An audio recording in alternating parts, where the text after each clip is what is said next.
Pakuru jikwara mugiro kama na nyafungirira mugi TV kaone wangsae chenro mar duol mabire kidienje ariyo mokwongo nyisi weche mosebedo katimore pacho ka to kidienje mar ariyo wadhi bedo piny gi mheshimiwa Aduma Wuor mano jaod bura manyakach wadhi go kode mbaka chenro mag siasa mosebedo katimore pacho ka ang'o matimore ODM ang'o makoro nyaka gitim mondo mi ODM obed motegno mano mbaka mwadhi go gi Honorable Aduma Wuor jaod bura manyakach imbi nyalo oro penjo maingo yari adeka auchiel nono kaka inyalo yudo an kaka pile nyinga Trevor Ombija Jan Ombija taya nyakwar guok ocha pesa magi weche manyien ma wan go. What is currently collected is not sufficient to run the SHIF fund. And then for the other two funds, the main challenge is that they are competing with other sectors, whether it's education, defense, and so on. Yangore ni jokenya odiyo fuku kendo dagi chiwo sir ne okumba mar thieth mar SHA e yor omenda. If your physical appearance is an embarrassment, we will embarrass you. But if you are organized, the way we can see, the order in these responses, then it's like a tennis game. Senator medo siemo governors ni nyaka chope nyimgi mondo giler kaka gitiyo gomenda ka governors to pod ywak ni senators kotogi. Jaod bura masaboti Caleb Amisi koro gole kuku mar tend ODM milongo ni NEC ka ilero ni en nikech noyiere kaka jakom ODM Trans Nzoia.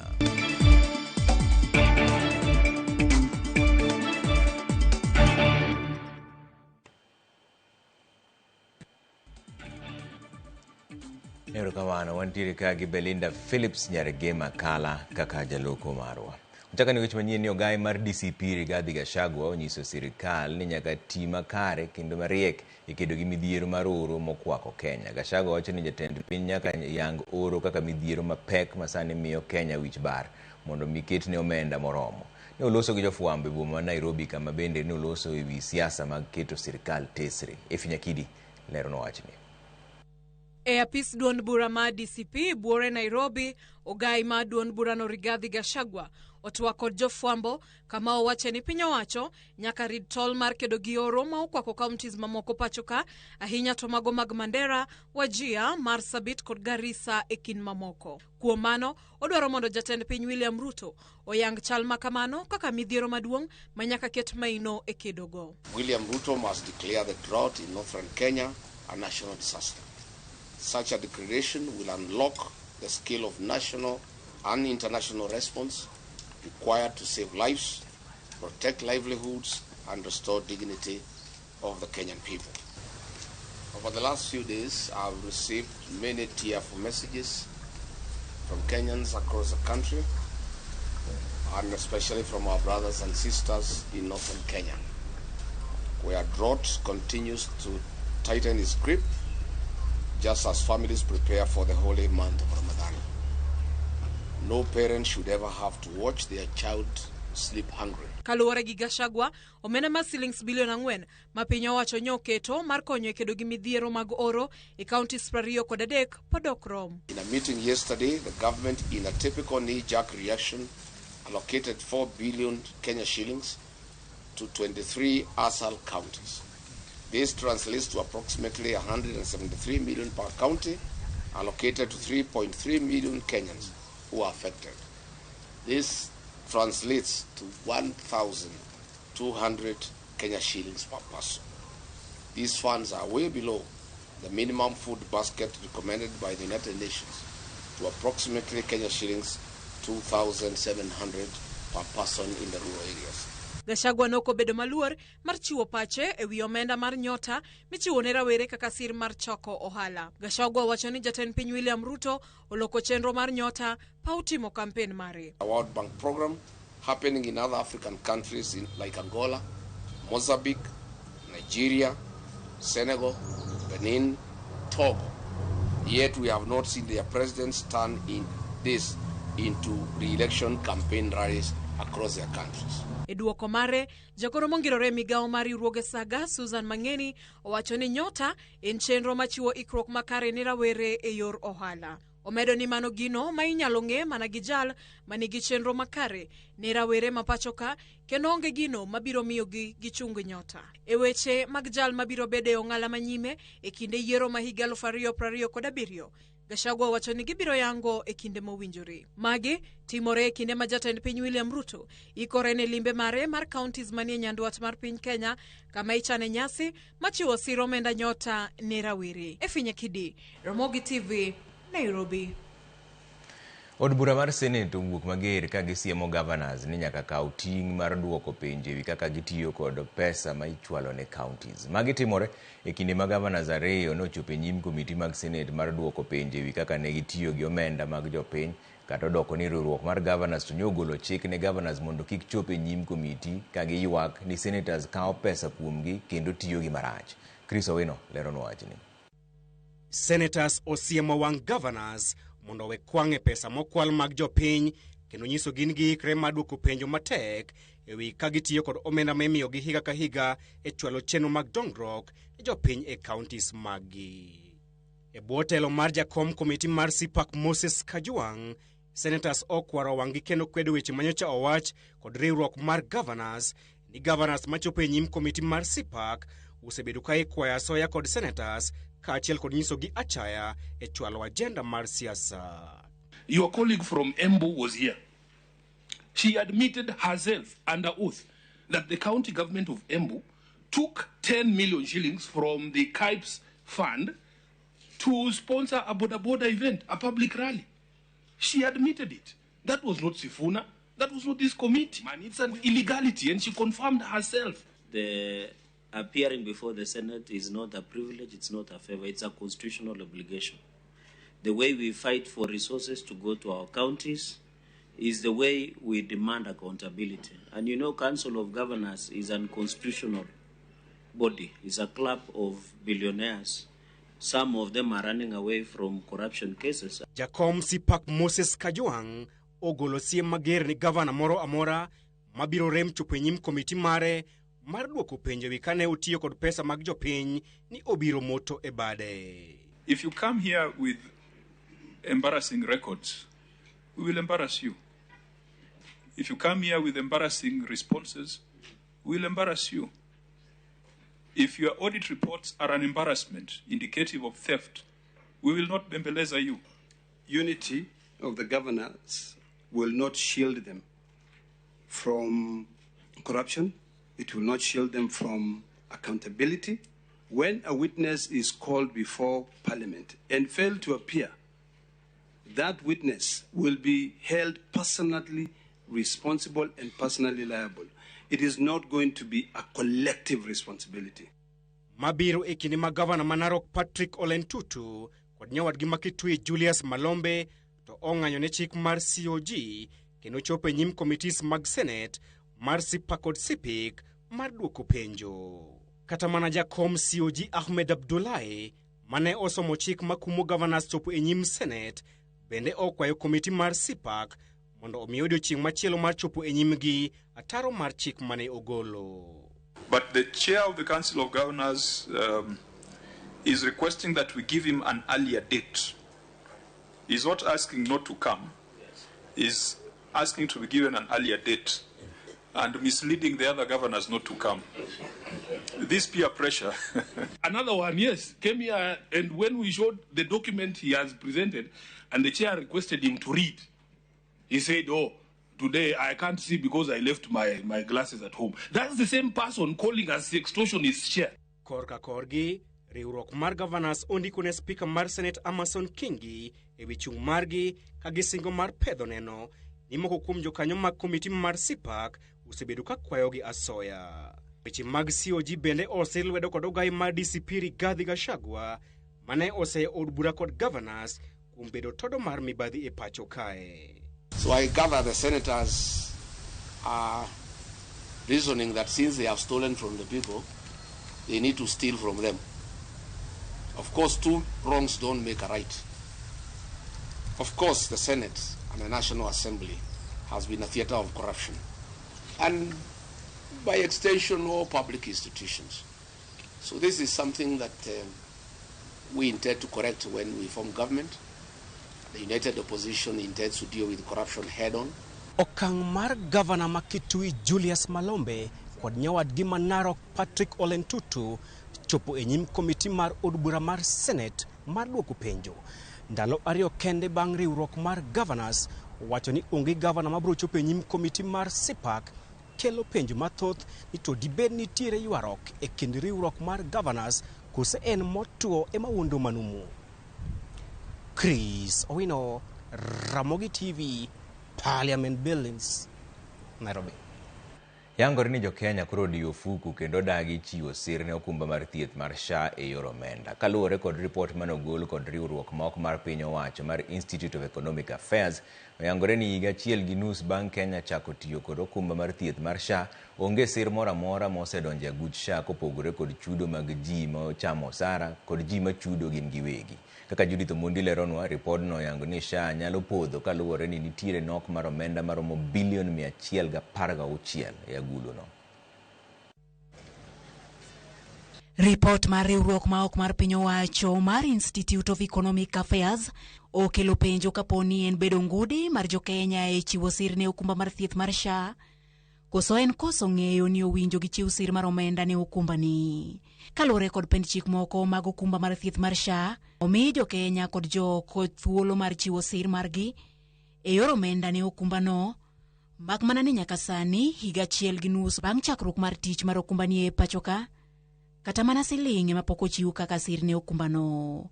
On paper, according to the Social Health Insurance Act, there are other sources for the other two funds. There are other sources from grants, gifts, donation.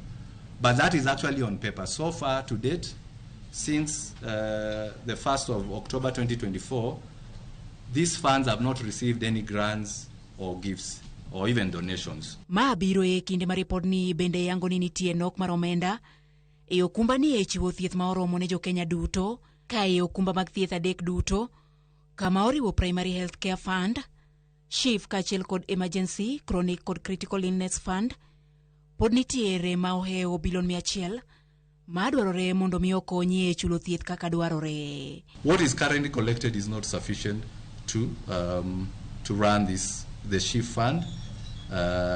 And then for the other two funds, the main challenge is that they are competing with other sectors, whether it's education, defense, and so on. So that makes it very difficult, and we'll see that the two actually have funding.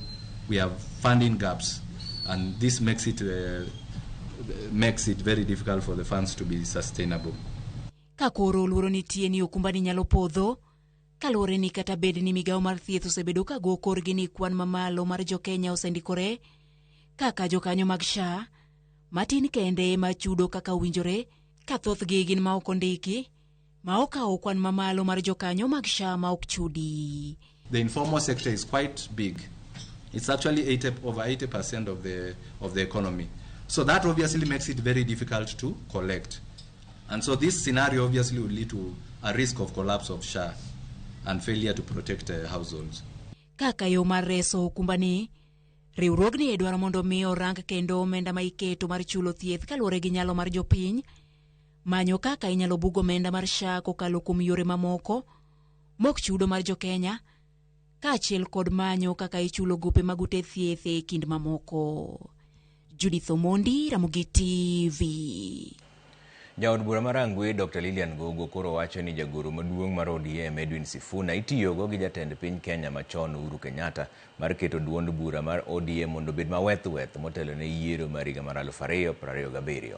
Okone Sifuna ni mondo owuog oko e ODM poni oneno ka ok onyal dhi nyime gi bedo lemo ma entiere sani. Gogo mane loso e kinde romo mane okelo kanyakla jopiny e wards 2 ma Game West kod East Game Ward, okone lweny masani Sifuna oyawo gi ODM ok odhigo mabor kendo nyaka ochiw luor ne jatend ODM Dr. Buru Oginga kod jotelo mamoko.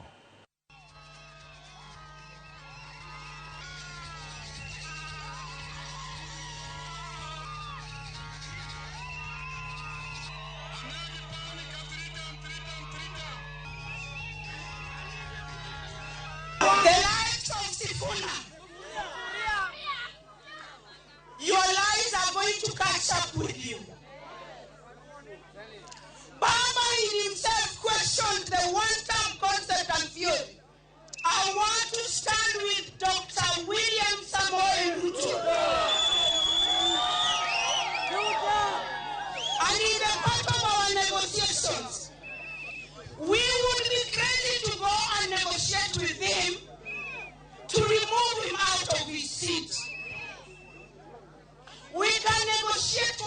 anything else, but we defend the presidency and leave it to Ruto.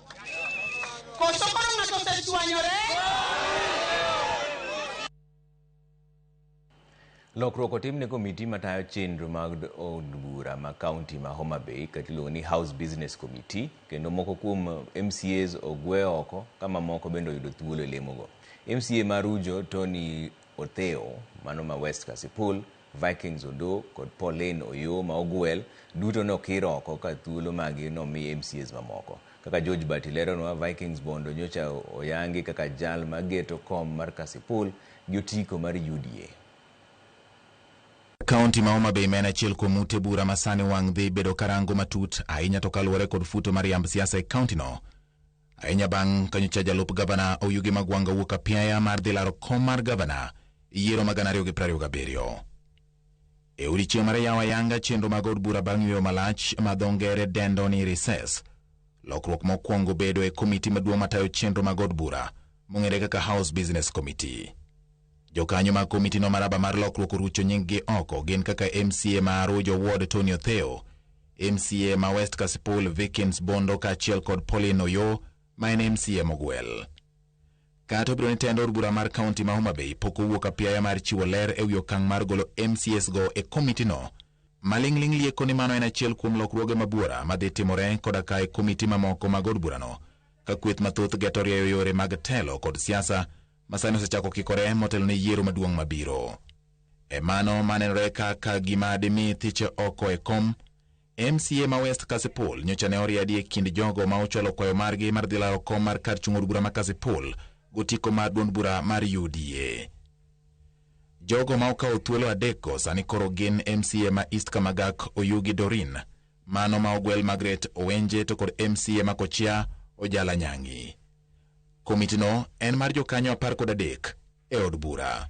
George Bati, Ramogi TV. Jaod bura ma Saboti Caleb Amisi koro gol kaka jakanyo e kuku mar tend duond bura no nek bang' lonye oko e lemo mar jalup ruoth Goro. Barua manochwoe kogno gi jata tije mar ODM Oduoro Ng'wen, tend ODM oyango ni okang' mar Hamisi bedo tenge en thuolono en nikech nyocha yiere kaka jakom mar ODM bade ma kaunti ma Trans Nzoia. Barup Oduoro Ng'wen olero ni mano en dwaro mar chik mar ODM ma ok oyiene Caleb Amisi bedo jakanyo mar nek ka en lemo mar jakom e kaunti no.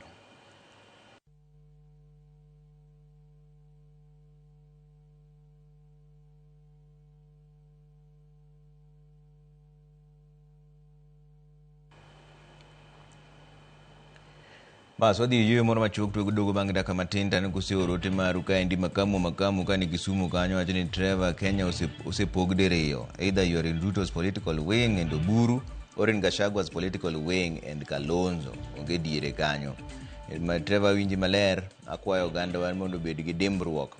Ndara mawuok adiedo kochomo Karabok ochung' kech joka Sipul otamo contractor dhi mbele. Ne gin manyaka gimigi kendo gibed contractor. Koro gidwa contractor koro do wuok e site. Lonwa gi national government mondo tich odhi nyime. Mana architect Evans CEO.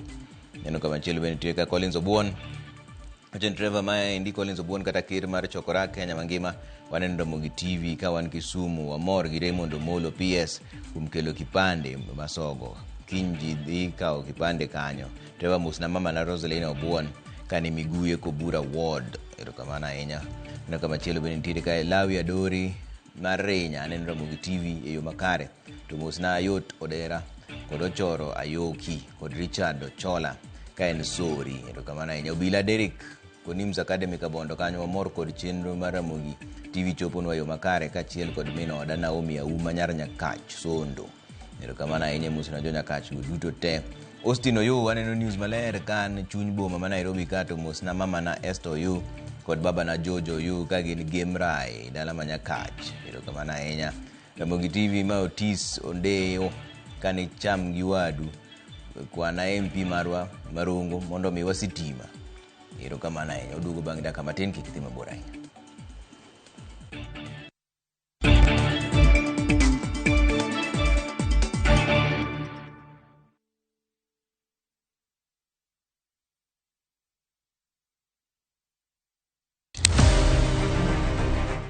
woman can be Mrs. Ombaka, but not any woman can be Dr. Ombaka.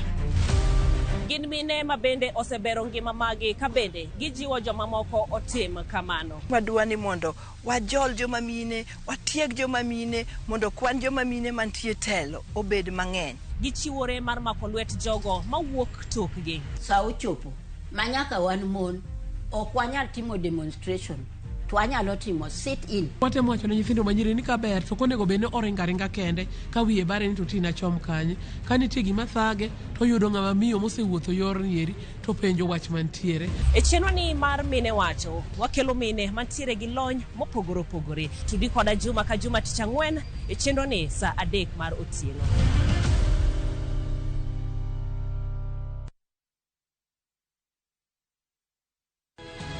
Nyikwa Ramogi, bedi her mar loko puothi obed ohala madhi maber kendo med yuto mari. Ober nikech en crop manyalo miyo pidh kata gwen, pidh dhok yo mayot. Wakelo ni chenro mar pur gi ohala. Chakre ikolo nyaka geng'o kute machamo pithwa.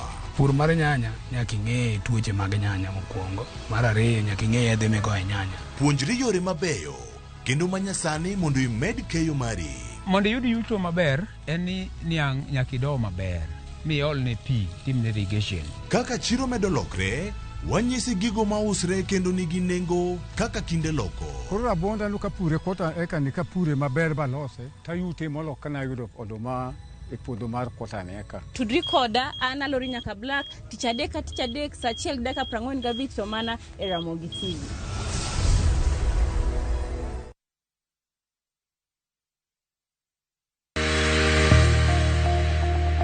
Ng'ato ka ng'ato nigi gima ber mohero. En mich. Gima wadhi gi art. Onge ng'at mabobiro to yudi kuma intiere to kawi gi kanyo. En tije madhi ming'eri. Mae en chenro ma ji nigi nyalo mar timo gik moko e yore mopogore opogore. An ma design, yani ma arango quality mar gino kapok owuok. Moro ka moro kuom gik matimore e ngima ng'ato en gima duong'. Tije lwedogi nigi pesa sana, kikutegemea tije andika. Nikech duong' ok en gima iwacho gi duol maduong' seche moko, to en gima itimo gi lwedo. Mipokni no teko. Time seche te. Pok opogore. Tich ang'wen, saa 2 okinyi.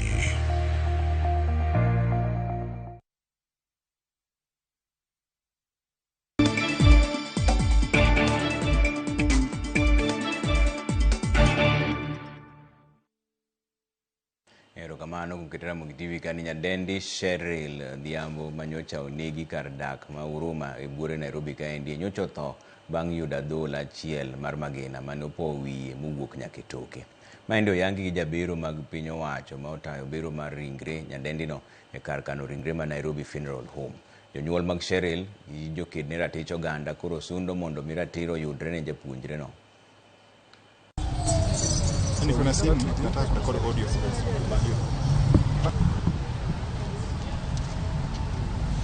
Justice for Cheryl. Justice for Cheryl. What has been ascertained is that the cause of death was a single penetrating gunshot bullet to the wound. Wound to the head. Unfortunately, the bullet itself entered through the left and exited at the back right of the head. So that has not been retrieved from the cadaver. But what we are saying is that does not mean that this is the end of justice. This is just the beginning of justice. Cheryl did not have to die how she died. Cheryl amefanywa postmortem. Tumepata alishutiwa, ruki kapitia kwa uso wake ikatokea nyuma. Sasa mengi siwezi sema juu watu wameona, tumeona watu wengi. Tumeomba tu ni justice ya Cheryl, haki yake. Juu Cheryl bado alikuwa mtoto mdogo. According to information out there is that this officer is very well known and that this officer is notorious for shooting and killing. For how long will we allow these few bad apples to continue killing and maiming Kenyans? For how long will we remain silent? For how long will action not be taken against these killer cops? Wawacho ni magi manyaka bed mogik onge polis manigi right nikech iting'o bunde lweti, bunde no omii gi serikal mar mondo itim arita mar japiny, ok mar mondo mi ikaw ngima Nyasaye ema chiwo, kendo chieng' moro kwasetieko wuodhwa ka en mochak okawo. Katiba ok oyie kendo boma ok oyie. Johala e boma ma Bondo nyiso luoro margi ni tuoche mikelo gi alwora mochido kaka nyaldiema nyalo muoch e boma no e kinde ma koth ochako chue kaluwore kod taka mopong'o chirono, ka gikwayo tend kaunti ma Siaya mondo dar kar puko taka mayudre e chuny chirono. Kaka Steve Biko leronwa, johalago bende noywago jamni maketho mwandugi e chirono, ka giseyo tend kaunti ma Siaya kuom rem golo chik motegno ne weg jamni makwayo e chiro. Ma e chal mar kar puko taka e boma ma Bondo e kaunti ma Siaya, ka anguro kod jamni yweyo mos bang' sando johala e chuny chiro. An gi sida mang'eny. Owada jo citizen umenya nyaka takataka. Iluongo gi dholuo ni pidhi yugi. Othunyo modhi malo kama maloso mana got. Juok to sa achiel nyaka sa achiel tiende ni en 24-hour clock. Chiro kama waloke en kama ok owinjore wabede kaka johala gi joma mine nikech chiro mwaloke olil. Iyudo kaka mikete yugi opong' ma samoro kadh machop nyaka kuonde ma jomoko loke. Mano yugi mana ma onego beni kanyo bedo maler eka johala be bedo kama ber. Chiro kae oting'o population maduong', to chowa onge godo maber ma johala onego dhiye. Kama johala loke onego beni cho bed mang'eny eka koro tich tire maber, eka wamama winjo bedo maber. Kaluwore kod johala kae, jamni mawuotho e chuny boma ni oseketho mwandugi mathoth, kendo onge okang' malong'o matend chiro ni osekawo mar tieko midhiero no. Rombe gi diek gi dhok chamo alotwa ma kata kiwuok kiduogo tiyudo ko oganda diel omuodo te. Jamni yombo kodgi. To jorito marito godiochieng' odich gi jomako jo pikipiki. O gidich gi geng'o jamni. E kinde no ne giywago ohala manyocha gitime yor mbui makoro gore piny bang' wifi manono manoyaw e boma no gi piny owacho mamalo gomo kendo weyo tich e kinde mane gisechako timo ohala e yor mbui. Wach wifi manokelwa chiro ka gi David Owalo nokelonwa mane wapamo mwago erokamano kaka johala ni wayudo konyruok. Wadwa yudo kaka gigewa gi wanyalo lando. To gisani wifi ok ti. Ayo margi ne tend kaunti ma Siaya en ber arita e chiro no kod keto lwasi makare mar timo ohala e kind kwayo mamoko. Revenue collection miwacho ni gin gi digital to samoro githo miduoge manual. Koro kanyo mondo ging'i bondo gikonyo mondo wang'e kaka wachudo. Bon chudo ma jahala bondo kik obed gi ng'ikruok to wabed maonge ywak. Wach security ok bere kaka wan johala. Kaluwore ni sani kaka nywa neno gima nyotimre wabedo gi luoro.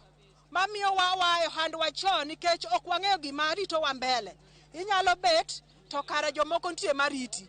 Koro wakwayo His Excellency Governor marwa Mr. Honorable James Orengo ni mondo mi inenwa kar security kanyo mondo mi waloka wan thuolo. Korka kore meneja mar municipal ma Bondo Philip Mbidio Wasonga nowacho ni giseketo kenge mar bero boma ma Bondo kokwayo johala go mondo bed kod horruok. Pongo adwa wacho ni udagolo street light mawuok junction ma Barko Wino kadhi adhiya e cho nyaka junction ma Welo. Kanyo wadwa ni waket street lights kendo jopiny osekwayo mano. Mar ariyo wadwa ni waket street lights ka wuok Easy Coach kod piny Uyoma Road nikech kanyo be nitie insecurity. Kiwuok Easy Coach kiridi mwalo kama nitie otende mabeyogo kendo kigo kona nyaka Uyoma Road kanyo wan gi insecurity.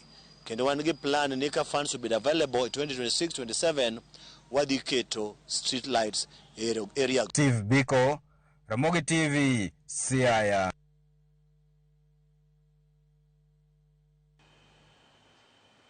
Maso dhi yumro wachuo kudog mag daka matin taneno ka chalni otimo kubose donjo kaendi maendi japuonj Wycliffe Obado wacho ni aoro mos makende ne skul manyi comprehensive kuom lal mar nyathi skundi gi Susan Vera Koth mar grade 2.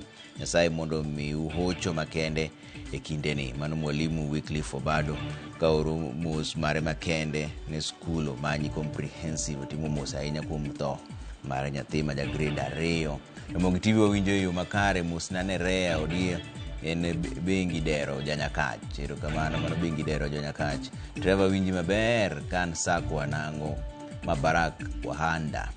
Mama Tino Chieng kawuok Ruea anen Ramogi TV makare gi mama na Nyalago Musna Karan Joshua Chola Bishop Charles Mayoga kod jo Israel CA Kochieng. Erokamano ahinya. Neno kama chielo wacho ni uchumi de matek ahinya.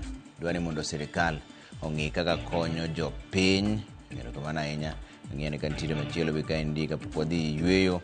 Ramogi TV maendi Jakom boda Sako Makabondo Migosi Gideon Ochuka Trevor Imure waneno news ka wan Kabonde Homa Bay kaendi wan kod Ouma ja cyber Kodongo Daktari Felix Osborne kendo newsletter ahinya. Wakwayo jowa ni odhi okawo mbolea osebiro e Ramola ka DCC headquarters. Mano Jakom Gideon Ochuka wuod Kabondo. Waduogo bang' dakika matin kik idhi mabor ahinya.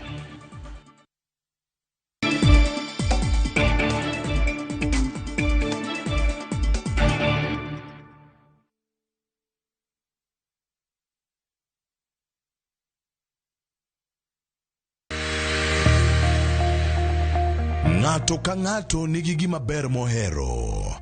En mich. Gima wadhi gi art. Onge ng'at mabobiro to yudi kuma intiere to kawi gi kanyo. En tije madhi mi ng'eri.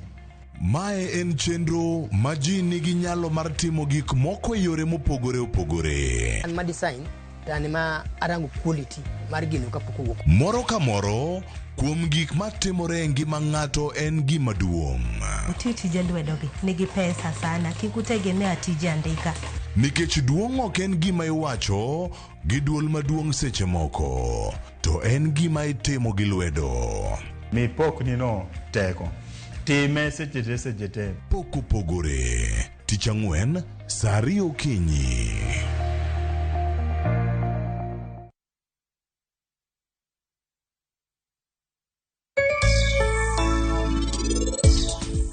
Odni opong'o mana hawi marach lilo. To sani bende koro ka anaparo wach moro. In nyaka nibi e odni, pok aneno ka jokoruo biro kae manyi. Nang'o? Refisha ushinde.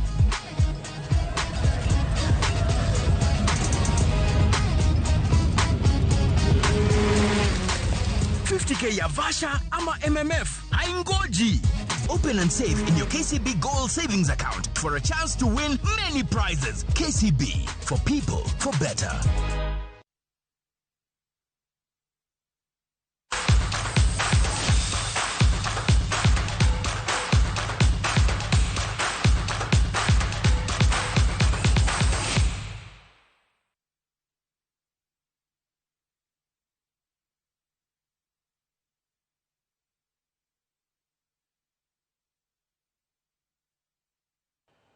Waronjene weche mag tuke kaendi ni tim mar jok manyiri ma Kenya manie bwo higni 20 Rising Starlets no e boma ma Dar es Salaam piny Tanzania motelo ne tielo mar 2 mar tugo mar laro thuolo mar dhi e World Cup e kinde ni i Tanzania. Giko dira ni mokalo Rising Starlets noloyo Tanzania gol 1-0 e alap mar Ulinzi Sports Complex. Gol manologi Elizabeth Mideva. Tugo no idhi go tarik 15 e alap tuke ma Azam Sports Complex manie piny mar Tanzania. Kocha ma Kenya Jacqueline Ajuma nigi geno maduong' mar loyo Tanzania tielo mar 2 mar tugo no.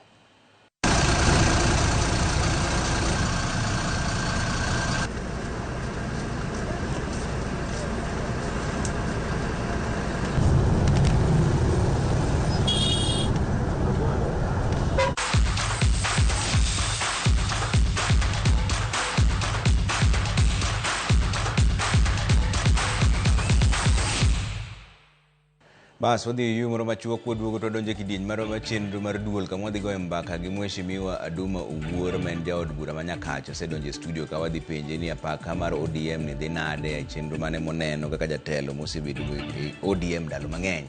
Oneno ni ODM ochom kanyo. Mane apaka ma wadhi goyo gi Mheshimiwa Aduma Owuor bang' dakika moko matin kik idhi mabor ahinya.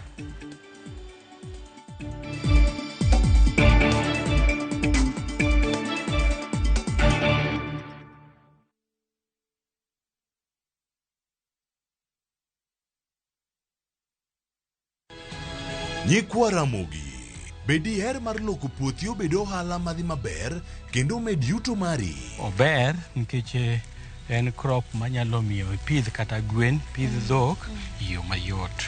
Wakelo ni chenro mar pur gi ohala. Chakre ikolo nyaka geng'o kute machamo pithwa. Pur mar nyanya nyaka ing'e tuoche mag nyanya mokwongo. Mar ariyo nyaka ing'e yedhe migoye nyanya. Puonjri yore mabeyo kendo manyasani mondo imed keyo mari. Mondo iyud yuto maber en ni niang' nyaka ido maber miol ne pi timne irrigation. Kaka chiro medo lokre, wanyisi gigo mausre kendo nigi nengo kaka kinde loko. Koro rabonda no kapure kota eka ni kapure maber balose tayute molo kana yudo oduma e puodho mar kota ne eka. Tudri koda an Alori nyaka Black tich adek sa achiel gi dakika 45 to mana e Ramogi TV.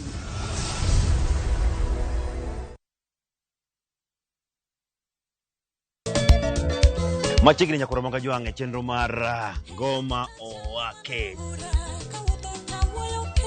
Wuok tich akelo ni mix bokwe.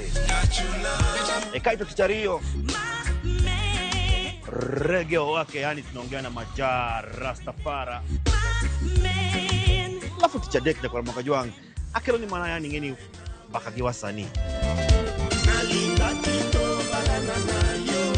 Tich ang'wen is kama nene, yani kitambo zama za kale.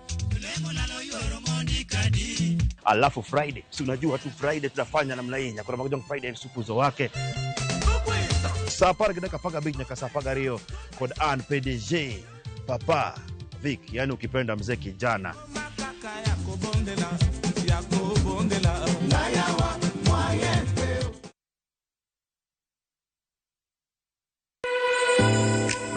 Chiemo oken mana gima wachamo kende, en sigana, tim mapile, nyasi mar nyiso ni wan ng'agini. Mit chiemo en ang'o? Kitungu. Ber mar chiemo mar fry en ka kitungu nene. Wanono kido mag tedo e alwora waduto. Wafwenyo yore mag tedo mopondo, timbe anyuola, koda hera mamiyo kit chiemo mora mora bedo gi ngima. Chiemo ichamo ga wang'. Koro nyaka ikete maler, koka obedo gimoro ma wang' nyalo kelo miloma mar cham. Ma oken mana tedo kende, en kit ngima mar oganda michiwo e mesa.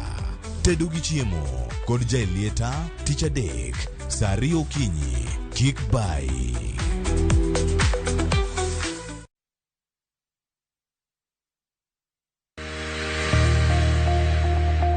Ng'ato ka ng'ato nigi gima ber mohero. En mich. Gima wamadhe gi art. Onge ng'at mabobiro to yudi kuma intiere to kawi gi kanya. En tije madhi ming'eri.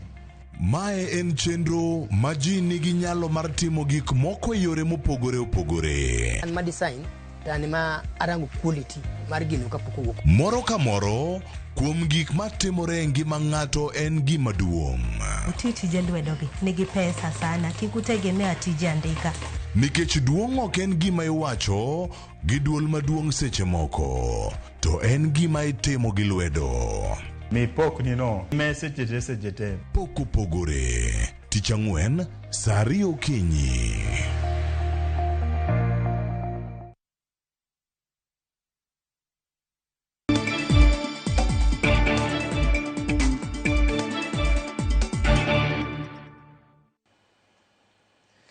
Erokamano kuom kete chenro mar Ramogi TV ka koro makidieny mar ariyo mar chenro mar duol. Wantie ka gi wendo amodhial Mheshimiwa Duma wuon wuor men jaod bura manyakach. Mheshimiwa erokamano ahinya kuom wasechegi.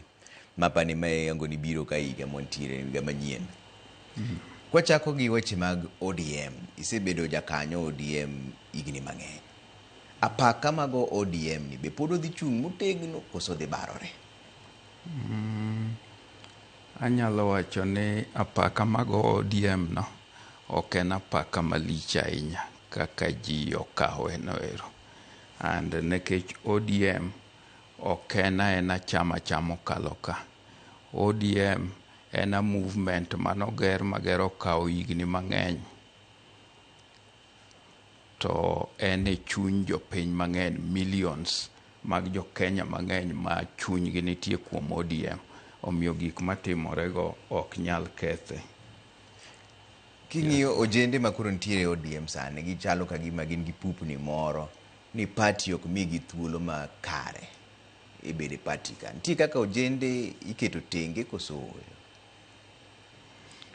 onge ojende manyalo wacho ni keto tenge. Apani gima timore sani ni nitie the wing ma ji neno nobedo led by our able party leader Oburu, to nitie wing ma be ing'iyo ni jagoro oluwo mineno nochung' ne jo young tax mantie chama kanyo ero. Tapani gika timore kanyo ok en gimoro matimore manyien kuom ji ka wan mosebede chama. Nitie ndalo mne chama king'iyo kaka chama gi duto osebedo.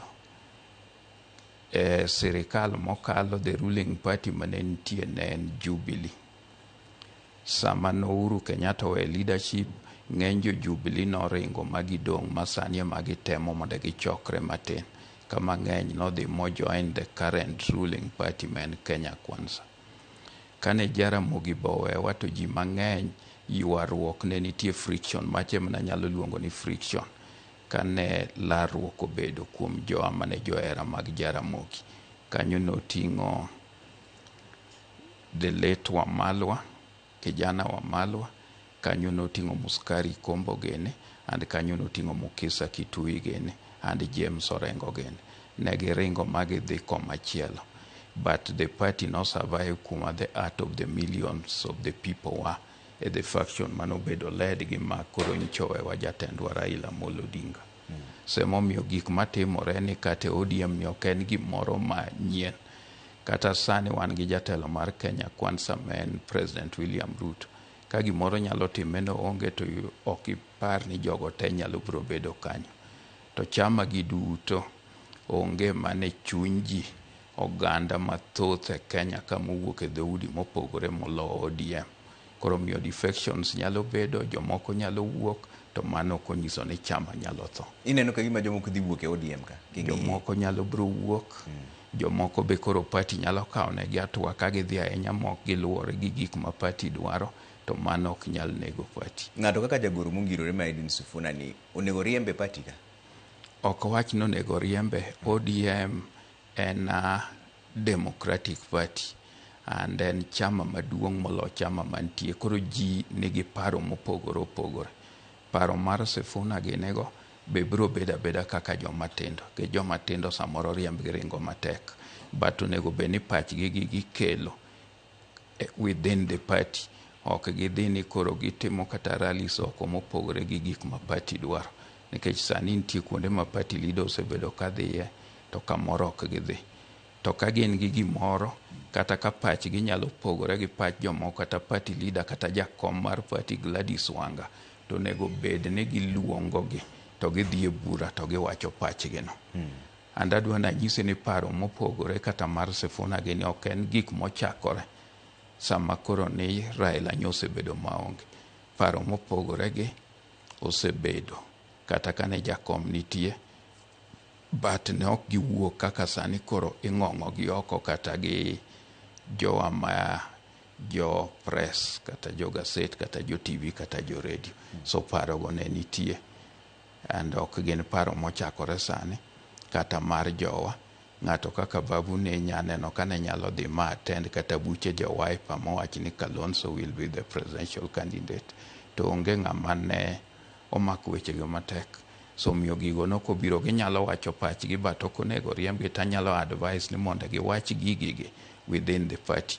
To ka koro ok ginyalo wacho gi within the party, to kamoro nyalo tamo the party ni party defections bede, allegiance be change, to mano ok nyal nego party ma jo Kenya mang'eny nego gigeno kaka ODM. Neno ka gitimo mana romo margi mopogore ojende gi gin gidhi e Linda wananchi to unu dhi e Linda ground. Ang'o ma koro nyaka timre sani mondo mi gibed kamoro achiel? The party nyaka bed gi order. And gimoro amora ma ng'ato timo, obed siasa, obed ohala, discipline nyaka bede. Koro mianto gima nyalo nyiso ni ka jowa negi party system, ji mang'eny timo gik mopogore opogore moko winjore e party.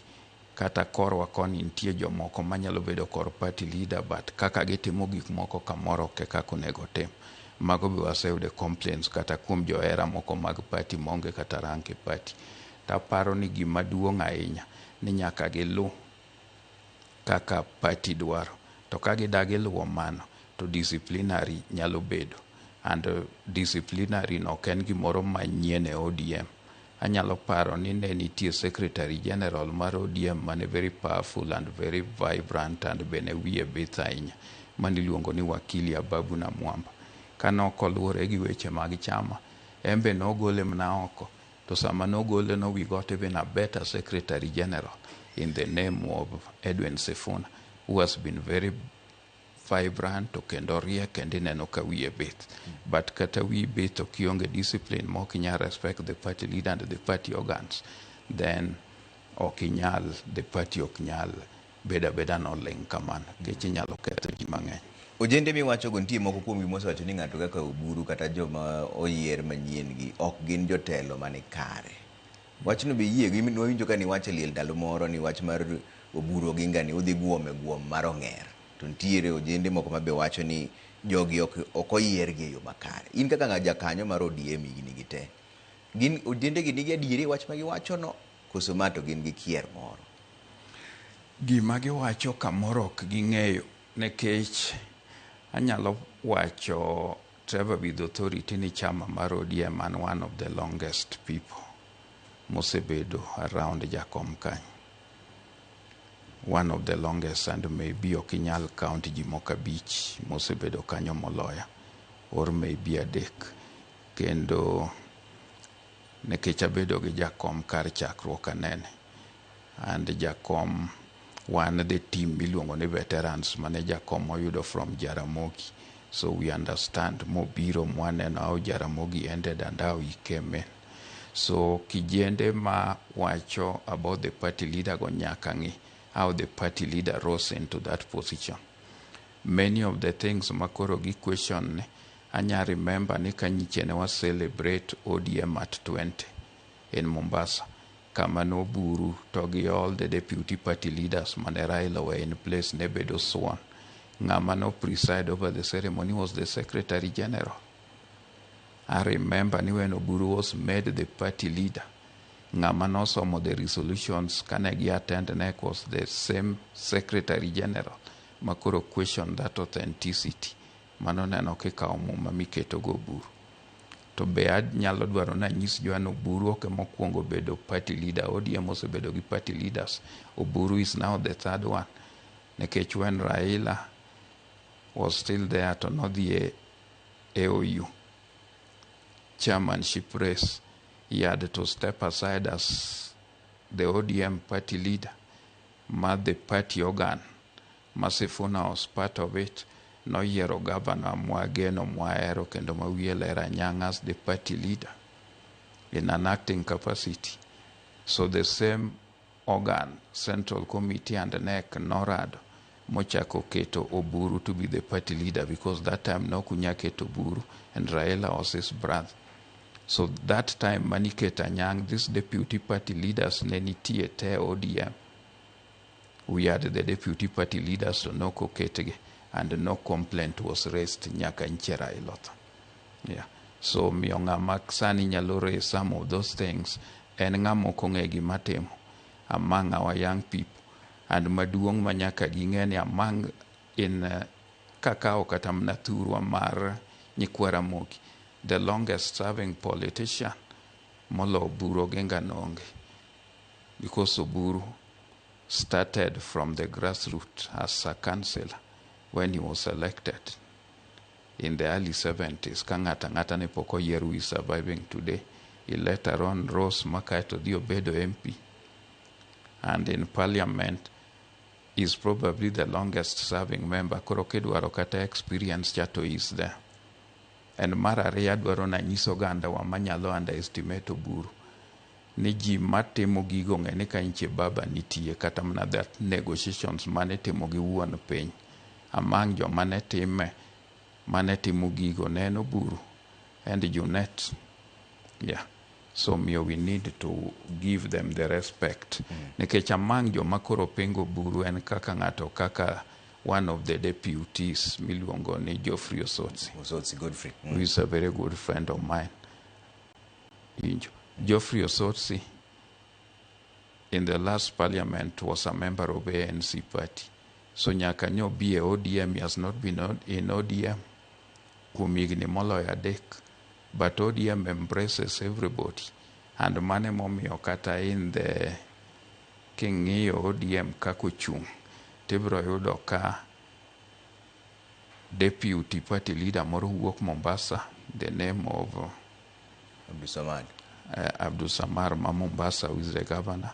Moro wuok Kisii, Simbarati, then also wuok Western. Then the party chair wuok Homa Bay, and the party leader is Dr. Buru. So that was done within that organ. Ko kangato dwa challenge Buru, to you wait and is the Secretary General. In the Secretary General, you can summon. You can go through the party organs to Winjorigi party leader to watch on a koro monde waluong the national delegates convention maduong, which is the overall body ma the party monde luonge monde gedhi make the final decision. To kinyal de ni keto raliku to moro be the neck meeting be waseneno ma the party leader luongo like the last one they were there. To neno ka gioro apology, so si sent apology, Sifuna sent apology. So onge ng'ama nyalo dwaro riembo gi, to ka gidwa riembore party to be koro ok do tam party ni ok move, because ODM is a big party and cannot depend on an individual. King'iyo gini matut, ang'o mathago rowere gi? In ng'ama osebedo e siasa higni mang'eny. King'iye maler, en wach mane?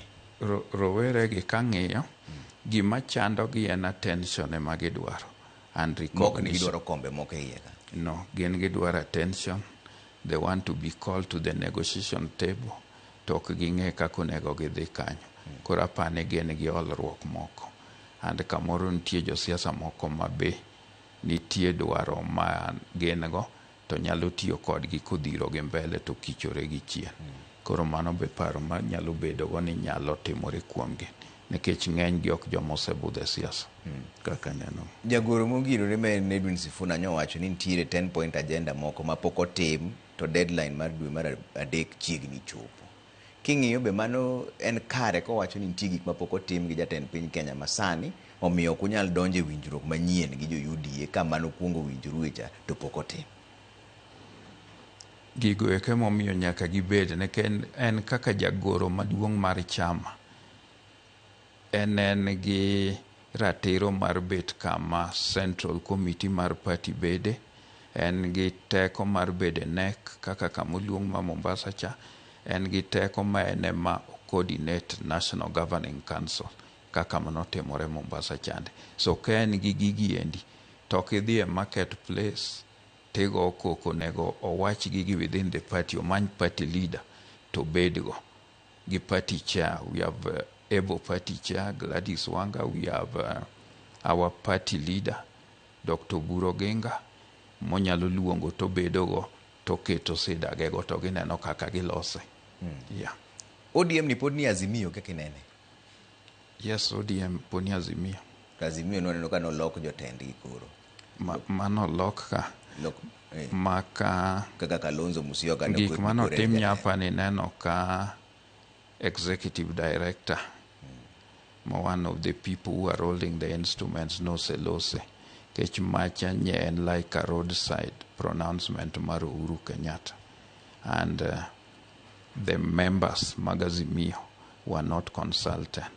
So the Azimio board needs to sit, and I know a good majority of the membership mar Azimio oko agree gi gima nyote moreno. So miangeni gima nyage timo noero en gima kisheria waluongo ni null and void. Ab initio en gima onge tiende, onge kamunya teko mentiere go mar chik.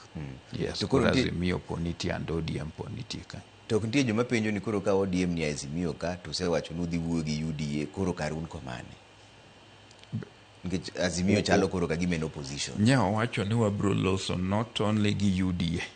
The party leaders have been very clear ne kwadhi mbele to odhi bedo open. Democracy means ni nyaki bedo open ma they will engage all political outfits kochakore gi UDA. Nekech UDA nitie gima ne gisechako gomne babo eko sechakore on the 10 point agenda ma jogi wacho ni. Yeah. Mano nyiso ni koro yawo thuolo mar gombaka gi jomodong' bende. Yes, jomodong' be onge joma waloro na gi oko. Mae kama pogruok bende wuok e ODM kan ke nitie jomoko wacho ni gini en na UDA kende ok ochak wuok ng'at machielo. No, mano is not true. Apani mano kwa dhi with the position ma the party leader Ting'en osewacho very clearly ni we are open to all political outfits wabro losogo mwanyalo winjorego. Seche mudhi e mbaka kaka ODM ni ang'o mudhi dwaro kuom UDA kan nikech wach moro mane wuok ni jalup jatend piny Kenya ok udwar. Udwaro kombe moko to mar jalup jatend piny Kenya mar Kithure Kindiki ok udwar. Mano be kaka nuwinjoru koso mbaka ma pod ugoyo? Winjruok pod ok obedo. But nitie gimoro ma kanyichi neno kane jotelo moko mag ODM oromo e piny mar Nam Chumbi. To nineno ka gichalo joma koro ne nyiso president ni wanyalo mna bedo kodi to wach mar namba 2 nyaka miwa. Kaeto gino inche nanene kong'eny e piny Jotok Kodera be. Piny Abaluya kidhi Bungoma Jobukusu ni kwaloso gi Ruto kom mar namba 2 manyaka miwa. Kibiro kaka Mega gidwaro kom mar namba 2. Jowa moko be nyicho osechako wachno mathurwa koni kuom nyikwara Mogi Ajwang'. Kidhi piny mar Oria North Eastern gimbe gidwaro. Koro magi kwawe ma piny odhi kamano to wanyalo chalo joma nyalo pogo piny mok dhi miyo president rieko. Koro chalo joma dwa blackmail president. Sida ma jo Kenya nigo kendi ne position minyalo mi ng'ato. Jo Kenya nigi problem. Priority mar ODM kata mar the leader mar ODM enche nowewa nen to build a party that would last its legacy. Again kata kowewa tineno ka ODM post strong and again jigore nen kechene chama man gi ndadho gin jilarore dware. So mar ariyo ni chama ni gima nodwaro ni solutions to the problems mane momiyo no wan gi 10-point agenda. Dine mano bedi nekech party leader wa chama nene gi teko kabisa. Dine kata en owuon onyiso Ruto na gombo ni keta ka to mago pod ok oketo. Nodhi e handshake go Uhuru Kenyatta ne ok oketo no Uhuru condition ni nyaka ikete ni mondo bed kata minister kata chiw joge moko. Nodwaro solution to Kenya problems. And mane kama jo Kenya dhie marong. Paro ni kimiyo ng'ato opposition ni to solve problem. Wan gi problem mag jowa matindo kata agency madwaro tije. We have got very legitimate issues which we must answer and address kwa dwaro stability mar this country in future. Wan gi problem mar kata joma nosetiyo chon ma pod ok ochul their dues. Wan gi joma tiyo sani ma the income magiyudo are not enough. Wan gi many people mosetieko universities kaka jopuonj mamoko osebedo oko 5, 6, 10 years ka pod ok ondikgi because TSC ok nyandiko gite. So magi gik monego wang'i and kaka wanyalo riwo jo Kenya mondo think kaka oganda chia. Ma siasa ok pogwa makelo hinyruok. Wan gi issues mag insecurity ma kuo gi gik mang'eny because of the economic challenges nitiere mag crime. Wan gi issues mag corruption madhi mbele mang'eny. Apani mano wa the priority mar jakom ma ka ng'ato dwaro ni honor the legacy mar jakom. Those were the priorities. It was not appointment in the government. To jowa mawacho ni kok omiwa namba 2 ni to chal ka gima koro ndhogwa gi chama. Mago jomi wacho ne gina. Mago jomor moko ng'e gima timo. Kibiro yudo joma loso kamano podo gitie government kamoro. Lony margi be kaka government ringo gi gik ma ji dwaro ok ging'eyo. Aseneno ka ji mang'eny kata nyithindwa mang'eny sani loso kata social media. But we understand nekech gin joma yang to moko bodenyo moko iorogi. Aneno kata moko loso marach kata wi party leader kata yany. Party leader nigi experience ong'e gima wacho ong'e gima otimo. In kaka mosebedo e sirikal higni mang'eny mane manigi oteku mang'eny komiwa kombe koso komi kwa bede e sirikal to ok ochuno ni nyaka miwa kombe mak mana ni sirikal koro ng'iyo kaka yore mag dongruok biro irwa kuchucho. Mane maber? An aneno ni gima duong' ahinya ma adwaro kaluo mana kaka nyiche ne baba luwo gi governor wa ma Kisumo mane wayudo level 6 mar Jaramogi Oginga Odinga Hospital. Masano dhi yudo like 2 billion mane ok wayud. Chon gino ero kantie mane golo matin memege ni dasogo to ran the hospital. Koro sani mano nyalo dhi konyo jowa mang'eny kata mantie tuore thieth mang'eny wanyalo loyo, kata cancer unit gini koro wabro bedogo. So mano is one thing. Mar ariyo, sani wan gi ndeche maneno kiyawo ma sirikal oketo ne budget malong'o, like the Mamboleo, Miwani, Muoroni Road. Sani time gino kwa kete to dhi open thurwa mang'eny, and will make even businesses to prosper. Wan gi gik mwadwaro kaka koruso en dam, maka dipone sirikal nyalo loso no maket ne pesa, to flooding manego ji Kano, manego ji Nyakach, weche go dhi rumo. Wadhi solve a lot of problems, the perennial floods mabiro. So jowa nyalo timo gigi. Nitie gika sirikal nyalo timoni.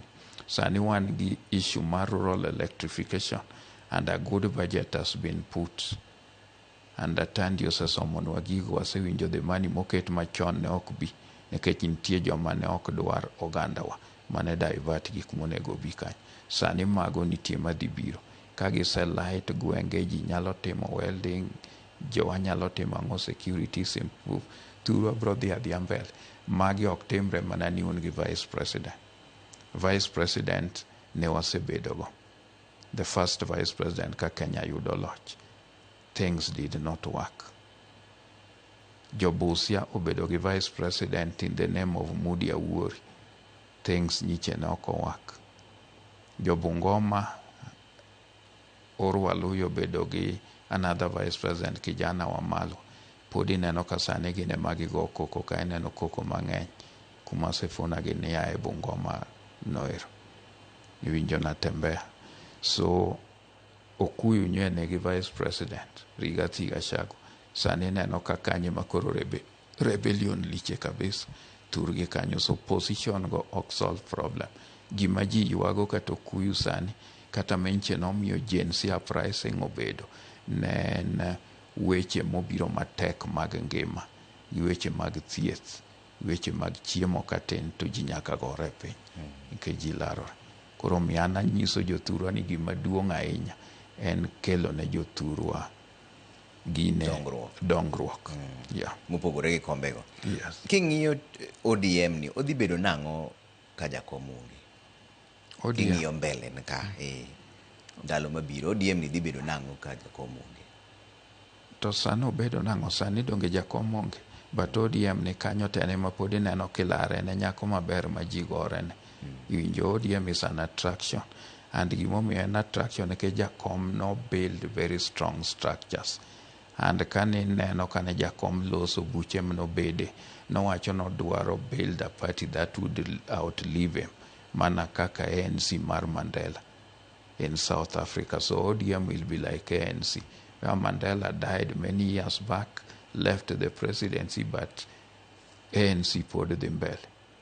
Ochalo chama cha Mpinduzi man Tanzania ma pod rule. So ODM will rule for a very long time. Individuals will defect, others will come and go to wachakwa yuda maber, because there are very many vibrant and brilliant people within ODM kanyo. Yeah. In kaka jakanyo mosebede ODM higni mang'eny, ang'o minyalo nyiso jotend ODM mondo tim sani mondo michamo bed e yo motegno? Nikech nitie joma wacho ni joma go koko onego riembi, ini wacho ni onge tiende riembogi. Jomoko bende wacho ni ketgi uru piny mondo ugo mbaka. Tend ODM onego tim ang'o sani mondo michamo bed e yo motegno, mok chal ka gima chama wuoyo koni gi koni, pupni moro be ni e iye ka, nikech ji te ng'iyo chama ka koni koro chama ni to dhi gore piny. Ang'o ma nyaka koro gitim sani kaka jotelo? Gima nyalo bedo mabet pek kanyo ni ng'eny joma losogi ok giwach pachgi, to gichalo jomor mana kaka nyisino, and moko dwaro attention. And attention kidwaro kidonje chama to nyaka ilumna procedures. Ka nitie ng'ama oneno nonyalo chung' nobedo party leader, to rit chieng' moluong yiero no tidhi chung'. To kinyal dhi ni ka party leader wacho gini, to wacho sama gisebede bura makata neke makoro sekalo, tiduogi yudo ka gidhi giwacho kendo mopogore mana kaka sewachono. So ji makamano, joma go koke ODM tin, nyoka neno ka gin ji mang'eny. Ok inya kwano ji mokala bich mago koke ODM among the leaders mantie. To leaders mago koko go nwaneno ndalo moko. I've got institutional memory. In the aftermath mar Jaramogi, kanwa lose Jaramogi, to this celebrated leader Marwa Manyawawiton was only left with around 3 or so MPs in Luoland, but no they get. And when election came that year, to these people were all swept aside. Nyaseneno the mood like Nyoro kat in places like Ugunja. Nyaneno ka this team obiro, to nyaneno ka jopiny okomigi thuolo magiloso. Nyineno ka gidhi Busia, nyineno ka there are casualties jomo hinyore. So hinyruok gionge kaka konyo partisani ka gin popular. Nyineno ka ji gore Busia, ji nogore Ugunja tam gi riembo. Ka gin very popular with the party, that will not happen. So politics oken dhi ni kata dhi kamoro te dhi manyo yude moko nodhi ogo koko. Kuonde ma aseneno ka the party leader dhi e nyiche ne en Kisii. Naneno kodhi to luongo delegates mong'e to losogo. Then onyalo moso jopiny peacefully. To wuok odhi kumodhiye. Nyiche naneno kotimo mano Kakamega. And Kakamega kane wadhiye naneno kane nitie kuonde ariyo mane ji oromo. So mano nyisi kaka ji ohero chama mar ODM. Ne nitie delegates ma kidhi Koparanya to dalo pong'. Kidhi ka Fernandes Barasa en Kakamega town ji opong' to giduto gidwaro party leader. The party leader was also in Busia. Mano rado gi all the leaders and the delegates. It was very peaceful. Iwinjo. Kagidhi. In all these meetings, all MPs and every ODM members bedo invited onge ng'ama olor ne oko. So ka jowa nigi maduong' ne ka jowa nigi issue, to nyaka giwache within the party structures. Gibi gikete to the party leader or the party chair, or gikete organs machalo mar NEC or Central Committee. Magi bede. Onge ng'amo senyiso the party leader, okapani gisenyise kaka ng'e the party leader. Negen kata gi issues moro magiketo ne kata in writing no atem kama. Koro miyo kage dhi ahinya to be gidhi ketho party. Samoro kudni achiel ema to ring'o. Nyalo gi kama kore wacho na wayo be ojogore gi lak. Koro mondo yier ng'ato moyie ni nyalo tiyo ne party. Otim gigo maga are all right. Ma the party must be open to. Yeah. Ipani ODM onego chung president? ODM. Onego gol president. Kachiel kuom gima jo riwerego ne wacho ni ODM onego gol president. Ng'ama chung. ODM ok nya golo. Gine ma ka gineno nitie ng'ama dwa chung' to gine ma giwacho. ODM is a mass movement with ordinary and people who are even holding political position and party position. So who is ODM? And how do you go a presidential candidate kapodo kuluongo NDC? Manche the party leaders senyiso gini bro luongo. Koro nego girit magiwinji ni luonge karang'o. And ang'e it will be soon. Mondo ng'ama dwa chung' no dhiyo nyis delegates to winj gima delegates nyise. Yeah. Chung party ogol ng'ato ng'ama dwa chung ema wuok. The other time our late party leader no wuok no dwaro. Simbarati ne dwaro. Joe no wuok ne dwaro. So gigo no kopogo party. Negidhi adhiya to raia mano amua the delegates ni en party leader. Yeah. Sani kadang ibed piny gi jao bura ma Embakasi kaka Babu Owino. Ang'o ma ding'ise mondo mi otim? Anyalo advice ne en ga onyalo obro bedo ga good future mana ko play within ODM. And kiro bed garaka nyane kech luono go ngero ni jarik ni muodo nyo gi kuoyo. Kendo kiro yie jomoko thuwe gi party leader mang'udh no lao marach. No. Waseneno joma jodongo ng'udhne gi olao marach. Eni koyo nyalo ga agogi kapod ten. So mane gima nyalo dwaro na nyisgi. Kendo maduong' nyalo dwaro na nyisgi ni samoro gima wuok e dho ng'ato. Muma mar Proverbs kare 18:21 wacho ni gima wuok e lewino be gima samoro yudo. So owacho ni ng'ama ok oluoro duong' ok nyal dhi maber. Apani ka gisome kanyo to gibro winje kok iluoro ich. So anyalo nyisogi ni gin joma we need. They are very vibrant. They should be the engine of the party. Kama party leader obete monego gitene mondo gibedi. Manok bitamo gi achieve gi maginyalo achieve en ngima. God's time is the best for them. To kirgi dhi negi antagonize negi dwa ywa tiende ma samoro ng'udh negi olaw marach. Mano nyalo ketho their political future, and that the people who will need in the next generation, because many of us would now, with the time, would now let the mantle go to the young people, maybe, who are in good health and strong like Babu and Wakina Sifuna. So I would advise them, nigi bedi, very loyal to the party leader. Kagen gigi moro, to gi wache within one gi duol marwa, even kaka marwa bunge mag joluo. Okane kubiro ga duol. Your Babu is my friend. And kaka one of the people more recognize his talent, I've talked to him. Kanchi gik moko podoko de kama. And we consult and I advise him kama pano de marach. Katembe kama na ni samora dine mateka nyatu nyisa. But I don't nyisa again the future, but future no nyalo kethore. And asene no future mangeny makethore magjo ama bright politically. Yeah. To Edwin Sifuna. Kendo gima duong' anyadwa ni ging'eni unity. Their survival will depend with the unity mar ODM. When we are united, so they will have a better political future. Ng'ama bro dino negi bro bedo maonge in future. Yeah. Manegi manyadwa na nyisgi both Sifuna and Babu. Munde giket ODM obed united. If we are united, a united ODM will not be threatened by anybody or anything, even the ruling government. Apenjo wach Sifuna gi Osotsi mopogore nikech gin tayari gin jotelo. Babu Owino nyalo wacho ni en jakanyo mar ODM, to magi to jotelo. Sifuna en jagoro, Osotsi en jalup jakom, jalup jatend ODM.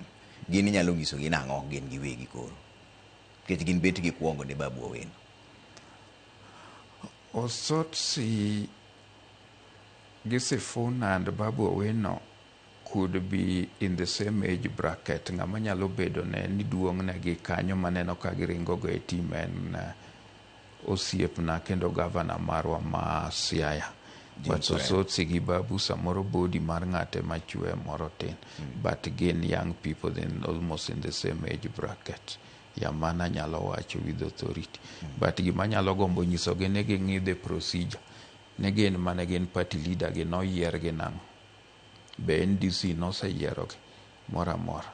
Jo amane position go NDC kore kidhi ket nyaka ne jakom yier gi into those positions. So giwe condemn the same system. Mano konyo gi ka gimbe gi ascend go to leadership. Podi dwa bedo governor ma Kisumu.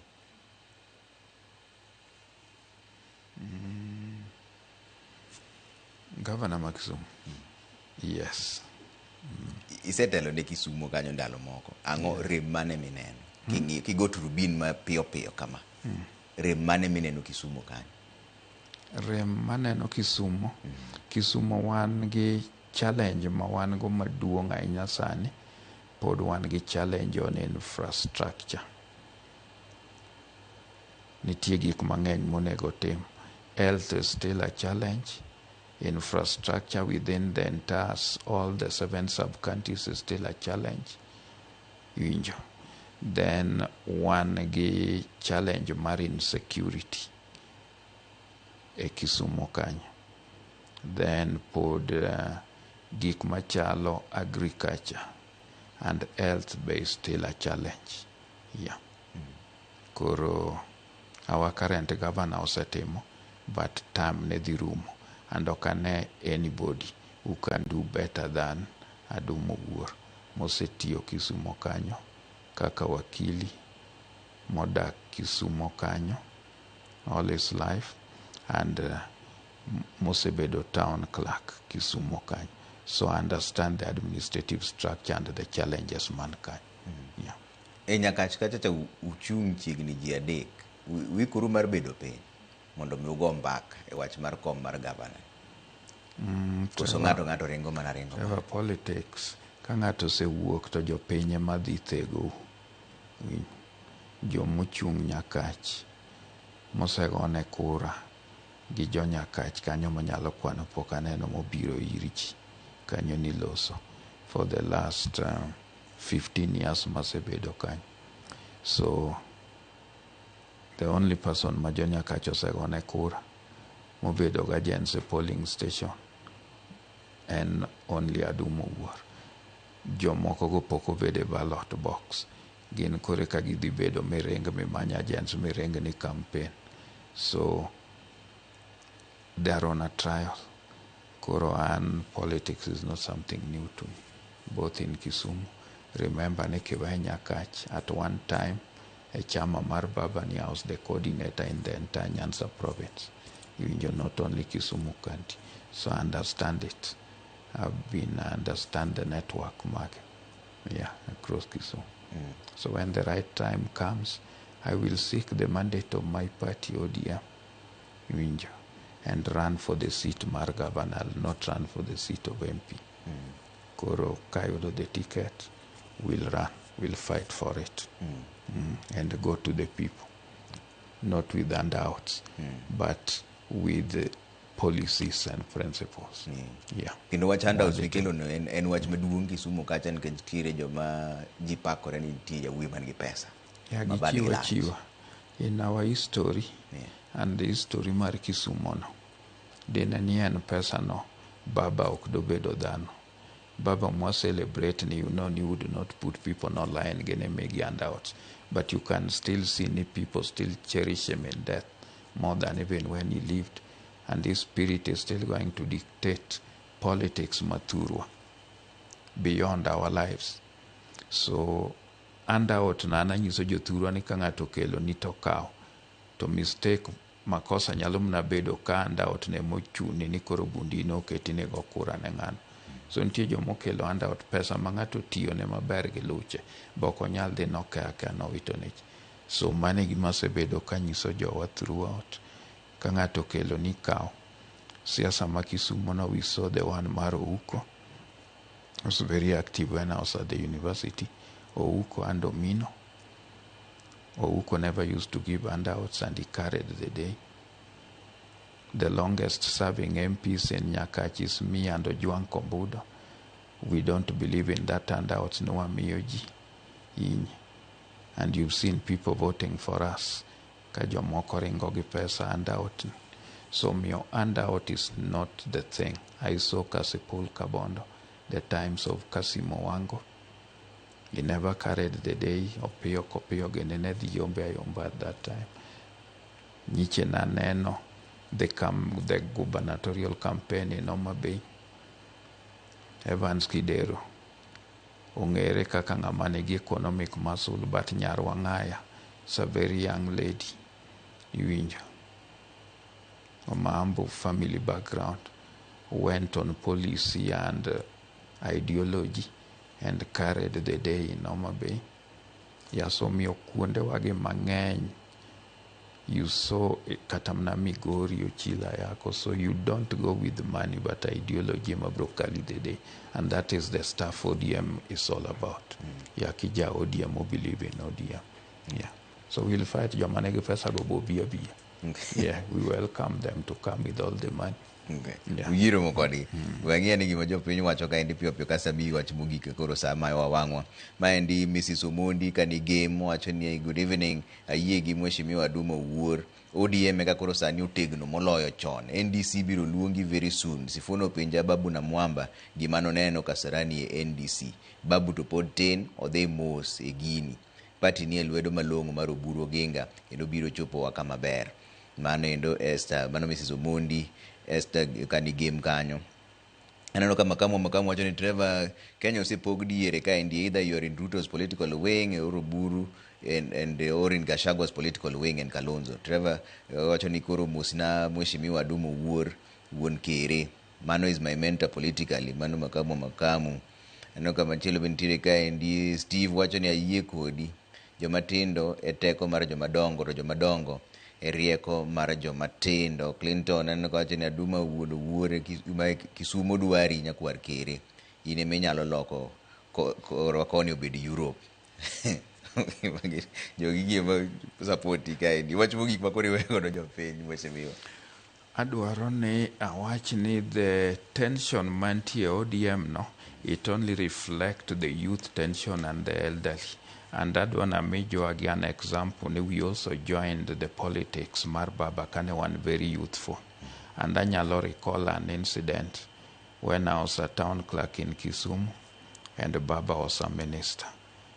And because I was still very vibrant like Babu and Osifona, ne chieng' morapo mana kadhi ma apado jatenda mamea ma Baba had to come and held a 3-hour meeting ko reconcile. Munyisa na duma neni kainan culture, the mayor is the first citizen of Kenyati Mugiki. So those things are happening. So sometimes we need to be a bit tolerant also to Jowak. They still have a lot of energy which they are expending, but they need guidance. And if they consult with us, to Abromuna guide because we need them in the party. As the conscience of the party, we need these fellows like Babu and everybody.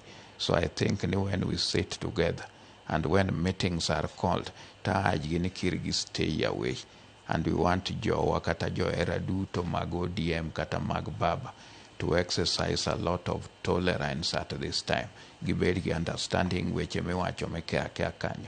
Girit monde gichiki gigima the leadership is doing and they make it time. Monda tu akirbede based on and outside one job united. Because unity is our strength. The future and the only honor we can give to Baba is even to win more seats kakanche wateme by elections in the aftermath of Baba. Yeah. Erokamana inya mano mheshimiwa Duma wuoro jaod bura manyakacho wach maler ni koro dhi laro kom mar gavana ma Kisumu joma ne penjo no ero duoko weno wuon mane kama weche nonro mar duol. Erokamana inya kuom bedo ka Ramogi TV ka bang'e Sadek George Bati Daddy Cool bro biro ka mondo koro gonu mbaka weche mosebedo katimore pacho kan kaka pile. Nyinga Trevor Ombija jandingo panga jonyakach dendo nombija taya nyakwar guok ocha pesa wanere bana.